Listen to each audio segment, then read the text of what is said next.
ky projekcion i Përsëri rajonin po e mbron fuqishëm Washingtoni. Dhe s'po them që nuk po e mbron Brukseli, Bashkimi Evropian, por që fuqia dhe impakti, ndikimi i Bashkimit Evropian duket jetë marginal në raport me interesat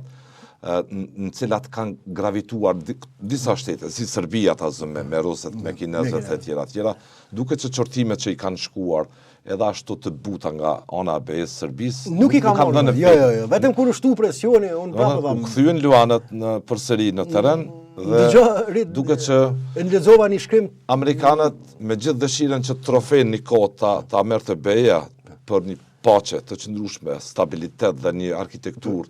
pa ndikim të Rusisë e Kinës, duke që nuk dha rezultat. Kjo dëshire shëba u kthyen vetë, e futën e përfshin dhe ligj për ligj. E lexova para disa ditë një shkrim të publicistit Veton Suroj, ai që thotë se pas ka pasur një komunikim me një ish diplomat amerikan që i takon kampit të demokratëve. Dhe thotë i njëjti thotë për befasi thotë u shpreh me admirim për politikat e presidentit Trump për Ballkanin Perëndimor. Thot, mos harro, thot, unë shumë thot, jam fan si politikave të presidentit Biden e tjera, por duhet ta themi hapur dhe qartë. Atë që ka dështuar të bëjë administrata Biden me Serbinë është duke realizuar presidenti Trump nëpërmjet presionit mbi këtë shtet me veprime konkrete mbi këtë shtet që të tërhiqet nga ndikimi energjetik rus. Dhe tash situata në këtë drejtim është e qartë, ne këtu nuk kemi çka shpikim ujë të nxehtë, vetëm duhet t'i lexojmë sakt këto projekcione dhe të mos rrezikojmë që me veprimet tona të kualifikohemi si vend i cili të cënojmë stabilitetin rajonal sipas këndvështrimit të Shteteve të Bashkuara të Amerikës. Ndryshimet e befasishme mund të priten shumë shpejt edhe në një vend tjetër, të një aleat tjetër i Rusisë dhe Kinës në Iran. Ne po e shohim protesta masive, protesta masive dhe definitivisht edhe lindja e mesme në një farë mënyre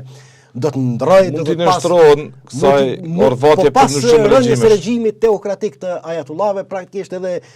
lindja e mesme do të çlirohet mos të madhe nga kërcënimi për stabilitet po. Kinez dhe Rusë, sepse gjithmonë duhet ta themi qartë,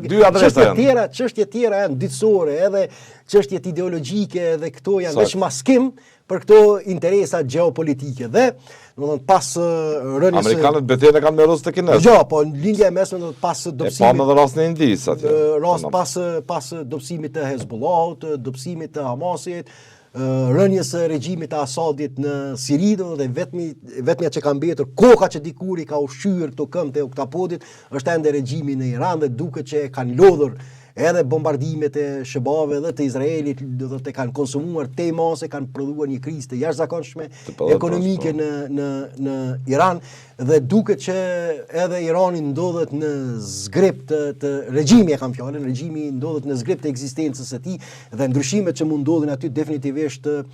lindjen e mesme do ta bëjë një rajon krejt tjetër nga ajo që ka qenë deri më tani.